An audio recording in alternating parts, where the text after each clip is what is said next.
Hello guys, this is Dr. Mihir, gynec laparoscopic surgeon from UMA Hospital Morbi.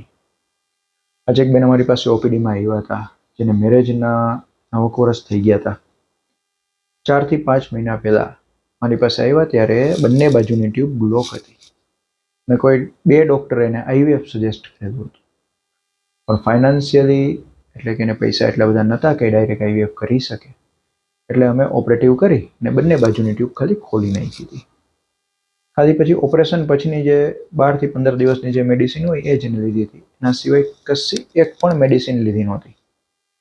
અને આજે મારી પાસે જ્યારે ઓપીડીમાં આવ્યા ત્યારે પ્રેગ્નન્સી પોઝિટિવ આવી.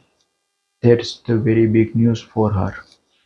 કારણ કે હર વખતે પેશન્ટને આઈવીએફ કરવાની જરૂરિયાત હોતી નથી. જો ટ્યુબ બ્લોક હોય તો ટ્યુબ ખોલી નાખો, અને જો પછી અંડું બનતું હશે અને સ્પર્મ કાઉન્ટ સારા હશે તો નેચરલી પણ પ્રેગ્નન્સી રહી શકે છે. એટલે હોપ રાખો, ભગવાનમાં શ્રદ્ધા રાખો અને આગળ વધો. Thank you very much. જય હિન્દ.